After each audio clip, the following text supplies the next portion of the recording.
What's up, TGM Television? I see you on YouTube. What's up, Facebook? You just went live. Instagram, you guys just went live. Good evening, guys. It's 8:30. I'm Minister Marcus. Welcome to the Maximize Your Life Bible Study. For those of you that it's your first time watching, on Wednesday nights, I do the at-home Bible study. So just in case you can't make it to church, you can still get something that'll kind of help and help encourage you, keep you motivated during the week. Um, and so what we've been doing is we've been going through the entire Bible. We started at Genesis, and we've been just working up through all the books, getting different things that we can apply to our lives. And I love using biblical references because it just kind of helps us to remember that we can actually still use the Bible for other things than just telling people to give us their money and things like that.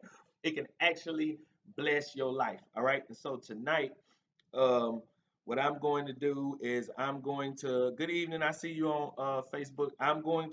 We're going back to Numbers this month. We are in Numbers. Last week we started off Numbers. I think it was pretty good. And so hopefully this week we can continue in that. I have about three things to give you tonight. It's going to be real quick. I try not to stay on long on Wednesday nights because I know we have other things going on, but hopefully we can pull out these things. All right. And so we're going to Numbers chapter 11, and I'm gonna read verse 1 through 6, and then I'm gonna skip down to verse number 10. I got Big Green tonight, my toe up green Bible. Yes, I name my Bibles. Yes, I do. Don't judge me. All right. All right. Numbers chapter 11. And I'm going to read out this. Is the New Living Translation version. And I want to read it out of this version so you can understand exactly what I'm reading. And then I'm going to give you three things. And then we going out tonight. All right. So it says, the people soon began to complain to the Lord about their hardships. And when the Lord heard them, his anger blazed against them. Fire from the Lord raged among them and destroyed the outskirts of the camp. The people screamed to Moses for help, and when he prayed to the Lord, the fire stopped. After that, the area was known as Taberah, the place of burning, because the fire of the Lord had burned among them there. All right, so I want you to catch this right here. The foreign people, the foreign people who were traveling with the Israelites began to crave the good things of Egypt, and the people of Israel also began to complain. They said, "Oh, for some meat. We remember all the fish we used to eat for free in Egypt, and we had all the cucumbers, melon, leeks, onions, and garlic that we wanted. But now our appetites are gone, and day after day we have nothing to eat but this manna." All right, skip down to verse number 10. Moses heard all the families standing in front of their tents weeping, and the Lord became extremely angry, and Moses was also aggravated. All right, and so I don't really do topics on Wednesday night, but if I was going to get this a topic, it would be the problems that stop our progress. The problems that stop our progress. All right. And so, for those of you who have been following along, we've been going throughout the whole, what I'm saying, the first books of the Bible, and we have made it up to Numbers. And so, what God did with them is He created the nation, and they went to Egypt, and they were slaves for about 400 years. And then this is where Moses picks up in Exodus, and Moses goes about the task of bringing the nation of Israel out of Egypt into the land of promise. And so God says He's going to take them into, a land that's with vegetation and things like that, so they can have their own land, basically. And so what the books of the Bible do is they kind of walk you through the process that God had taken the nation of Israel. And so what we finished off on Leviticus, he had them at the mountain, teaching them about him and stuff like that. What I want you to do when you get into the land. And so here, the book of Numbers, it's about them getting ready to go into, what they have been traveling to get to. And so the Israelites are about to take their final step into the promised land, and God has them organized and ready to step into the place that God has promised them that He's going to take them, right? And if you would read through the first 10 chapters of Numbers, it would look like it's time to, what I'm saying, it's time for them to finally get to where they had been walking through the wilderness to get to. They had went to Mount Sinai. It's finally like they finna come into what God has promised them. But it's when you start reading the 11th chapter, that's when you start running to their problem. And what was their problem? They started to complain. They started to complain. And why is the complaining is significant? Because complaining is a reflection of bad attitude. Have you ever met somebody? You know, I go to a lot of churches and I meet a whole lot of people who are saved but have bad attitudes. Have you ever met somebody like that? Gifted with a bad attitude. They can sing their butt off, but got a bad attitude. Rich with a bad attitude. She fine, but she got a bad attitude, right? He fine, but he got a bad. Have you ever met somebody with a bad attitude? And so, number one tonight, I want you to repeat this after me. Say, God, help my attitude. Come on, say it. God, help my attitude. That's number one tonight. Oh, I can stay all night, but I ain't gonna do you like that. But say, God, help my attitude. What if I told you that God responds to your attitude? I know they tell you in church that God is pleased when they say on the third day he rose and then you wave your hand and you jump up. But what if I told you that God responded to your attitude? That your attitude dictates whether you move closer or further away from God and God's favor over your life? What if I told you that you could be a lot further in your life if you had the right kind of attitude? I know, look, I know. What if I told you that you would probably be a lot further in your career if you had a better attitude? Your relationship with your boyfriend or girlfriend or your husband or your wife probably would be better if you had a better attitude. What if your life would be progressing if you had the right kind of attitude? And I want you to get this, that Israel does not move forward because they have the wrong attitude. And instead of progressing, they end up with problems. I know I do some counseling, right? And it always baffles me how people could have a good, healthy, wholesome relationship, but somebody in the relationship has a bad attitude. And we're gonna start with attitude, right? And I want you to say this: look, Lord, help my attitude. I want you to understand this about God. See, this is not, I'm not teaching you how to function at church. I'm teaching you how to function with God in your life.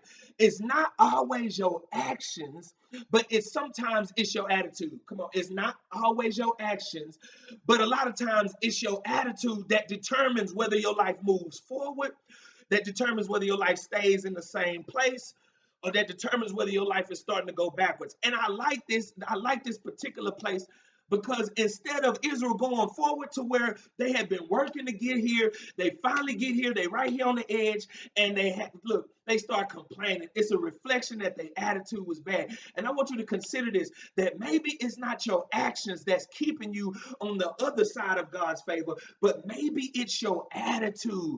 Maybe it's the way you talk to people. Maybe it's the way your disposition is when you get around people. Maybe the door haven't opened because your attitude. Look, I had to learn that, right? I had to learn that. I had to learn. I know my mama watching tonight. Hey, mom, but I want you to understand that my mom had to tell me on a couple of occasions, Marcus, your attitude is just bad. And how many of you know this? Look, it don't matter how smart you are if your attitude is bad. It don't matter how gifted you are if your attitude is bad. I know people that stopped going to church because the preacher could preach, but he had a bad attitude. I know people, right, that don't deal with other people who can sing, but they got a terrible, come on, attitude. Come on. So number one, Lord, help me with my attitude. Help me with my attitude. All right. So that's number one. Number two, they are almost to the place that God had promised to take them.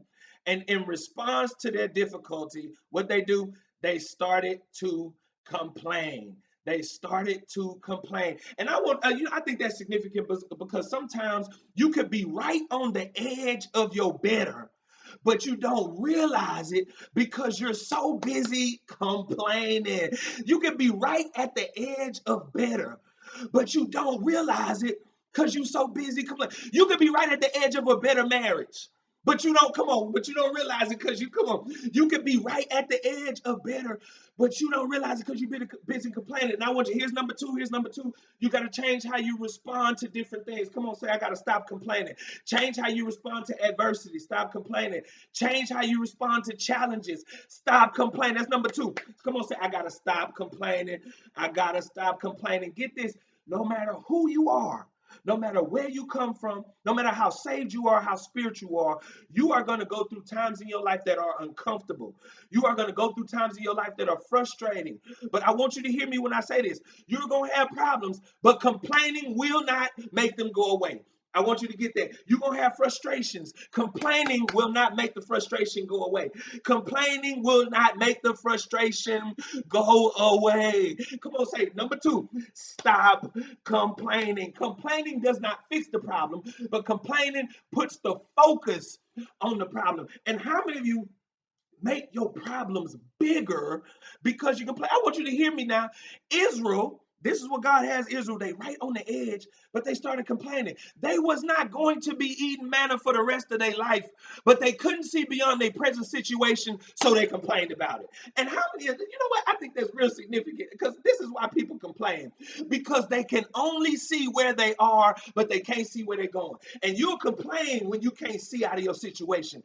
You'll complain when you can't see the next step. You'll complain when you can't. Come on, I want you to hear me when I say this. This is why people complain, because they can't see that next step. And I wondered this for a long time. I would go to work and I would hear people complaining like, bruh, why are you busy complaining about your job when you could just go find another one?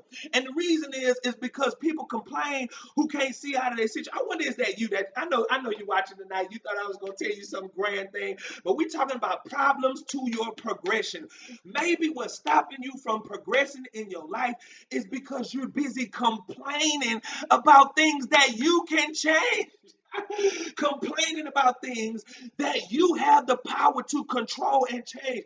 So number one, I mean, here's number two. Here's number two. Come on, say, I won't complain. I know it's a rough patch, but say that, I won't complain. I know it's tedious, but I won't complain. I know it hurts. That's what the song say. I won't complain. Why won't I complain? Because I recognize that this is temporary. When you recognize that you are at the place in your life and it's uncomfortable, but it's temporary. It's frustrating, but it's temporary. It's tedious, but it's temporary. When you recognize that it's temporary, it's easier for you to not complain about it. And this is why I keep my eyes open, not to what I'm dealing with, but to what's next. I know it's difficult, but I must be in this place for a purpose. I'm just here for now. And so it helps me to not complain because I'm always looking at my next move. I'm not looking at where I am. I'm not looking at what I'm in or what I'm dealing with. I'm here just for now, so I won't complain. That's why I won't complain, because I can see out of the situation that I'm in. And I don't know about you, but I had to do this, man. I had to get myself from around people who only complain about situations that they didn't try to change. I had to change the people I was hanging around with, because the people who speak negative only see negative. But I need people who can see a little bit, I need people who can see a little bit further than me. Now, if I can see my situation, I need somebody around me that can speak. I know it's like this, but it's gonna get better. You know what I'm saying? That's what the old folks say, that trouble don't last always. And if you really believe that, you'll do what? Stop complaining. Come on, say, I gotta stop complaining. I won't complain. I won't complain. I know it's annoying, but stop complaining. I know it's frustrating, but stop complaining. And I want you to hear that. I want you to hear that. Hear me when I say, you got to learn to stop complaining. See outside of where you are. When you see outside of where you are, it'll help you stop complaining. All right, so that was number two. Stop complaining. Here's number three, and I'm done. All right, so this is what we read in verse 4, that the mixed multitude, this is what the King James Version say, the mixed multitude is the people that they had around them. Look, when they left Egypt, they took people of different races, different nationalities. They took people with them when they left Egypt. Now, this is what Israel baffles me, because these people that they took with them started to remind them of the food that they had in Egypt, and it made them, get this, not appreciate the manna that God had provided for them. Hear me when I say that this small group of people, right, start making them remember what food they had in Egypt. Now, look, this is what trips me out. Because, look, you can remember the food, but you don't remember the whips. You remember the food, but you don't remember all of the abuse that you suffered. You start thinking about all the stuff that in the past. And here's what it is: don't be so stuck in your past that you cannot appreciate the present. I want to say that again. Don't be so stuck in your past that you don't appreciate the present, or that you can't start looking towards the future, which brings me to number three. Number three is focus on moving forward. Focus on moving forward. Say that. I'm going to focus on moving forward. Starting tonight, I'm going to focus on moving forward. I ask myself a question almost every night and almost every morning. How can I progress my mind today?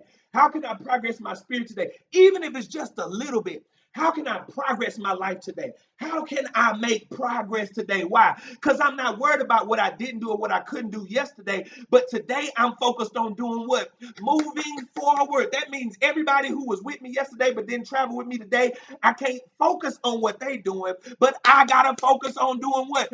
Moving. Everybody that did me wrong yesterday is yesterday. I can't focus on that. I got to focus on moving forward. And I want you to hear me. It is the enemy's job to make you look everywhere else except for where you're going. This is why you can't complain, because when you're complaining, you're looking down at your situation. Look, and hear me. If he can't get you to look at your problems, he'll get you to start looking at your past. And this is what these people do. They started making them look. It don't even make sense that you out here in the wilderness. God done delivered you from slavery, and now you get out here and you already reminiscing about the place that you just came from. And this is why I stress to people: having the wrong people around you can become an instrument to hinder your forward progress. Come on, say I gotta focus on moving forward. So in focusing on moving forward, you gotta constantly check check your circle. Be careful of the people you have around you while you're trying to grow and progress your life. And this is one of the things I did, man. I quit smoking years ago, but you know what I had to do? I recognized, right, that I had some good friends, but the habits that they had, I just couldn't. So I had to do what? I had to kind of remove myself. We still cool, but guess what? I'm trying to go forward and you trying to stay where you are. You got to be careful of the people you have around you while you trying to grow and progress your life. And so I started to ask myself these questions: are the people around me pushing me forward or pulling me backwards? Are the people that I have around me pushing me forward or pulling me back? Now, I'm not acting funny. Now, I'm just trying to get somewhere different in my life. Come on, say I got to focus on moving forward. I'm not focusing on bad and negative friendships. I'm focused on moving forward. Do these relationships challenge me to grow or hinder me from growing? And you know, I hear a whole lot of people say, I miss the good old days. I don't want the good old days. I want some good new days. I'm not looking at what was behind me. Whatever, look, hear me when I say this. Come on, say I got to focus on moving forward. You have to focus on moving forward. Whatever, listen. I want you to hear me when I say this, and I'm almost done. I want you to hear whatever happened yesterday happened. It hurt. It was frustrating. It was sad, but guess what? It's over. Come on. I want you to hear me when I say it's over. It's over. If they broke your heart is broke, but it's over. Now you got to focus on doing what? Moving forward. I can't focus on what happened yesterday. And Paul, he says that in the New Testament. He says, I forget those things that are behind me. And then what? I press forward for that means if I got fired yesterday, I'm not worried about the job they let me go. I'm looking forward to the next job that's about to hire me. And I want you to understand this. Number 3, you have to focus on moving forward. You can't go forward looking backwards. You can't go forward looking backwards. Your mind should be focused on your future and not your past. Your mind should be focused on your future and not your past. And this is why I stress: surround yourself with things and people that help you move forward. I had to start reading progressive thinking books. I had to put myself around some information, some friends, some people, some influences that wasn't trying to hold me where I was. Why? Because I wanted to focus on moving forward. So how are you going to move your life forward? And so those are 3 things I got for you tonight. And I'm done. Look, I'm at 18. I did perfect timing tonight. I try to stay within 20 minutes on Wednesday nights. But hear me when I say this. On Sunday mornings, if you do want to get the full, because I'll be gone and I stand up for 30 minutes on Sunday mornings at TGM. So if you're looking for a good word, please come check us out. You can find out where on the website, www.thegodmovement.com, and that'll link you to all the different things that we're doing. This Sunday, I will be preaching at the Resurrection Baptist Church. All right. And so I hope something that I said tonight was an encouragement to you. Something that I said tonight was really a blessing to you that can benefit your life. The Bible is here to help us to grow. and progress. So God help me with my attitude. I won't complain and focus on moving forward. So with that, guys, thank y'all for tuning in. I come on every single Wednesday night. And thank you guys for watching. And I'll see you guys next Wednesday night. So good night. Y'all have a good night. Good night, TGM.